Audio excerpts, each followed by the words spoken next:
Do you make your own antique muzzle loading propellant? Are you using one of these? Probably because some mustache having hobo on YouTube told you to buy one, right? Well, friend, that's too bad because I'm here to tell you you've been doing it wrong. What you need is one of these. And not because you need to lose a few pounds. Well, maybe you do, but that's not why I'm here. These things make the best ball mills that money can buy, or at least my money anyway. Let me show you how we did it. Now, this might look like a treadmill, but believe it or not, it's a ball mill.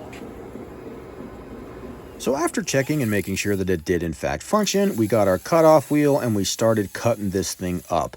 Now we cut this part off and shortened it, basically, to get the roller on the back closer.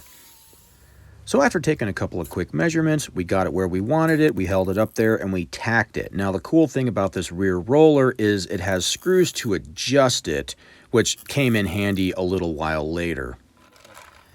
Interestingly enough, the thing we had the most difficulty with was getting traction on our rollers to actually turn the ball mill jar.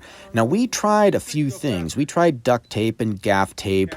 We tried all kinds of stuff. But finally, what actually worked was taking some 180 grit sandpaper and wrapping it around the rollers, and that worked pretty well. In fact, we're still using it to this day. Now you can see here that it's doing this hopping along action. Now what we did to cure this was adjust the roller to make it nice and square, because as soon as it's square, it rolls nice and smooth, as you can see here. So here's the finished product, and it really only took us about 30 minutes, not including the time it took to drive uptown to go pick it up. So anyone that's kind of handy could do this. Now, I've seen other folks do this. I didn't come up with this. The 11 Bang Bang guys did it first, and it looks like it works well, so that's what we did. I happened to be at my cousin's house, and I looked up at his garage, and on the side of his garage was this old treadmill. I asked him if it worked. He said it did. He told me I could have it. So my brother and I went over, picked it up, took it to the shop, and in a half hour, give or take, we had a functioning ball mill. Now, this thing works bitchin'. Now, I was going to buy either a Rebel 17 or another Frankfurt Arsenal wet tumbler or one of those Thumer tumblers or something of the like, but I couldn't find any information that told me what RPM they turned. There's no RPM adjustment. A lot of times they have timers, which, 3 hours, like on my wet tumbler, it goes for 3 hours. So we'd have to take it apart and put a different timer on there. Now, the bitchin' thing about the tread ball mill is the varying speed. Because depending on the size of your ball mill jar, how much media, how much it weighs, how much material you have in there, the speed has a lot to do with efficiency, because you can get to a point where it's really inefficient if it's going too fast, and it's really inefficient if it's going too slow. So you kind of have to find a happy spot, which for our tread ball mill is right about 1.7. Now you can hear the sound. If you speed it up, you'll stop hearing all of the media clatter on each other. It'll just stop making noise. It'll just spin. If you have it too slow, it doesn't crash. It just rolls really slow. So we found with this setup, about 1.7 is optimal.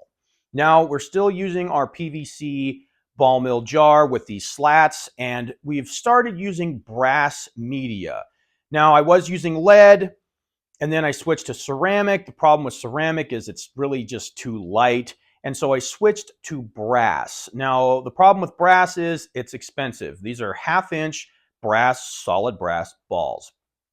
They work really well. Brass is not a sparking material. Now, I've had people tell me that it's dangerous to use brass, but brass has been used historically over lead. Now, I've gone over this before. Some people, a lot of people, use lead, and they seem to be really happy with it. In my experience, lead makes dirty powder. Since we've gone with the tread ball mill, and we typically will mill it for 24 hours just to be safe, but it'll probably do well in half that time.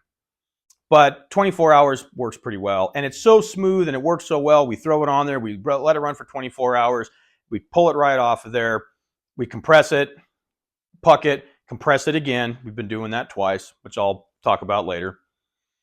And it works like a charm. So again, if you're still using the Harbor Freight tumbler, I would really recommend going to the thrift store or the Goodwill and picking one of these up. In fact, I bet you could probably look on Facebook Marketplace or something and find one pretty reasonable, because compared to what a Frankfurt Arsenal cost or one of those Thumer tumblers or a Rebel 17, it's going to be much, much cheaper. And if you're handy enough, you got a Sawzall and a welder, you could do this and it works like a charm. I really can't recommend it enough.